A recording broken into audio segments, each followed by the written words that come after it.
What is up you guys, again Joshua D back again with another YouTube video, and welcome back again to my YouTube channel. Yes, welcome back again to my YouTube channel. And sa mga hindi ka pa nakasubscribe, please subscribe to my YouTube channel. And before we start, let's get into the intro. And for today's video guys, bringing you the best tips and tricks, also my strategies, and also my secret on how to build and grow your YouTube channel. And let's convert your capability here in YouTube into a success. Bakit nga ba tayo gumawa ng content ngayon? Nandito ako sa labas, umuulan ngayon. I'm just having fun today kasi walang pasok, so gagawa tayo ng content. Itong content na to is about YouTube advice, na kung saan paano ka ba magsisimula sa YouTube kung yung content mo is laging copyrighted. Ang content natin for today is how to be you in YouTube. Bakit ko sinabi to guys? Kasi kadalasan dito sa YouTube, madaming mga content creators na gumagamit ng mga contents na hindi sa kanya. What I mean by this, yung parang walang unique sa content nila, kaya mga ibang content creators, nagsasawa na lang sila kasi alam na nila yung content na yun. Napanood na nila probably dun sa ibang content creator, at yun yung inaabangan nila kaysa sa channel mo kasi ginaya mo lang walang uniqueness. Yung tip number 1 natin is be you. Just be you. Bakit ko to sinabi guys? Kinakopy lang nila yung mga contents ng ibang channel. Anong sense ng pagiging vlogging at pagiging YouTuber kung ganun yung perspective natin bilang content creator? Mawa ka ng perspective, understanding mo yung pagkakaintindi mo dun sa content na napanood mo. Gawan mo naman ng unique, gawan mo ng ibang plot twist para yung content na yun papatok sa masa, para isipin ng mga ibang tao sa madlang people na ay iba tong content na to, panoorin ko. Yung alam mo yung ma-clickbait sila. Kaya guys, don't forget to just be you. Maging ikaw kapag gumagawa ka ng content mo sa YouTube at ginagaya mo or nakafocus ka sa paggaya ng iba't ibang content creators, walang talagang mangyayari. At isa pa, don't forget to create a content that your audience will like it and not doubt about it. Paano ko to sinabi guys? Malamang, pag gumawa ka ng content kasi, isipin ng mga tao, ginagaya lang niya ito. Nakita ko na to napanood ko na to bakit ko papapanoorin? Ganun na maging reaction ng mga tao pag yung content mo ay ginaya mo lang. Sinasabi ko to sa inyo para kung mag-vlog ka outside, you're not copying anyone. Hindi, ikaw lang.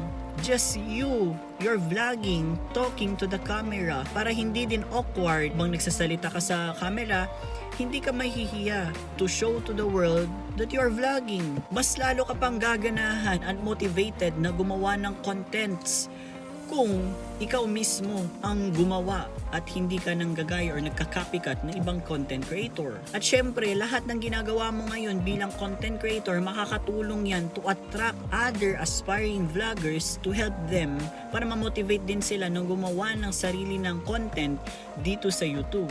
By the way guys, umuulan dito ngayon. I just bought this vanilla sweet cream cold brew ng Starbucks and sobrang sarap niya. Try nyo yun guys. Tip number 2 natin, creating a content that have values. Anong ibig kong sabihin dito guys? Lahat naman tayo mga content creators ay hangad nating mapasaya at mag-enjoy ang mga viewers natin dito sa YouTube. Pero make sure yung content mo ay may kabuluhan at may values na marireceive nila. Tanungin mo sa sarili mo kung ano yung maging impact nito sa ibang tao or maging impact nito sa audience mo. Gagawa ka ng content at ipopost mo public. Sinasabi ko to sa inyo para matutunan nyo yung mga basic fundamentals dito sa YouTube. Kasi ang daming nagtatanong sa akin, bakit ka ba yung pumasok sa YouTube? Bakit ano ba yung magiging resulta kung gagawa ka ng content? Ano nga ba yung mapupulot ng mga tao sa content mo kung hindi ka nag-focus o nagseryoso sa pagiging content creator mo? Kaya make sure na bigyan mo ng value yung ginagawa mo. Dahil pag walang value ang ginagawa mo dito sa YouTube, walang manonood sa'yo. Malamang ginagawa mo to para maging model ka sa iba't ibang content creator. Tapos yung mga content na ginagawa mo, walang saysay, walang mga value na ginagawa mo. Ano kayang lesson ang mapupulot nila pag ganun ang content mo? Kasi sinasabi ng mga ibang tao, ang dali lang mag-vlog, ang dali lang mag-post ng content sa YouTube.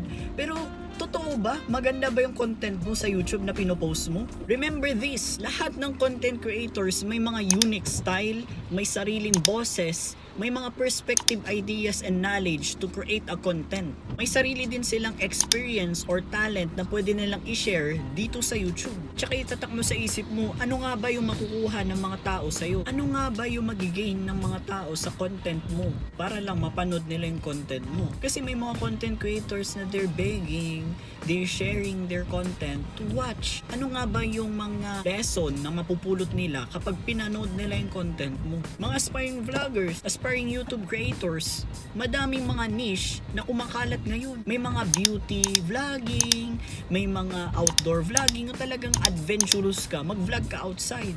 Meron din yung iba, gym tips, or iba, cooking tips, or yung iba, computer tips. Ang daming mga ideas na pwede mong pasukin dito sa YouTube na hindi ka nang gagaya ng mga tao. Tip number 3 natin is building your network here in YouTube. Paano nga ba gumawa ng network dito sa YouTube? By making friends to the other communities na vlogging din ang agenda. Kasi kung kikipag-collaborate ka sa hindi naman vlogger, sinishare mo yung mga ideas mo, sinishare mo yung mga perspective na content mo, tas hindi din naman siya nakaka-relate, paano kanya matutulungan? 'Di ba? Ang daming mga social media influencers outside, madaming mga content creators outside.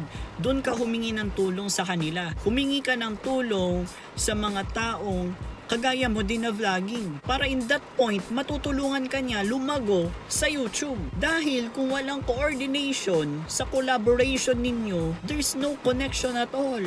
And syempre guys, don't be shy to collaborate and talk to your friends na vlogging din. Kasi makakatulong yan sa inyo para yung motivation ninyo, yung confidence level nyo ma-boost pa. Bakit ba kayo pumapasok sa YouTube kung hindi din lang kayo gumagawa ng content? Kasi kadalasan ang focus ng mga tao ngayon ay yung pera, yung views, yung fame.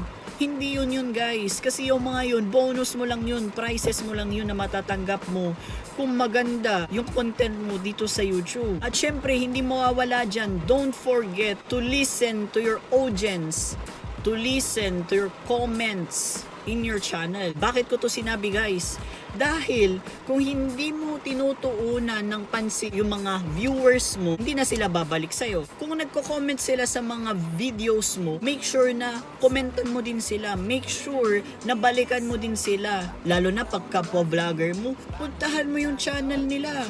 I-support mo din. Tandaan nyo guys na hindi mawawala ang negativity at bashers dito sa YouTube. Kung gawin nyo na lang, ang bashers at negativity dito sa YouTube ay magiging strength ninyo, magiging motivation nyo para mas lalo pa kayong ganahan na gumawa ng content dito sa YouTube. Negativity and bashers will enlighten you to create more passionate content dito sa YouTube. Hindi ka basta-basta matitibag kung talagang sinapuso mo mga gusto mong gawin dito sa YouTube. Kasi syempre pag vlogging ka, kung gusto mo, wala makakapigil sa'yo eh. Passion mo yun eh. Talent mo yun. Ipakita mo lang. Make sure lang na maayos at maganda yung ipapakita mo na content dito sa YouTube.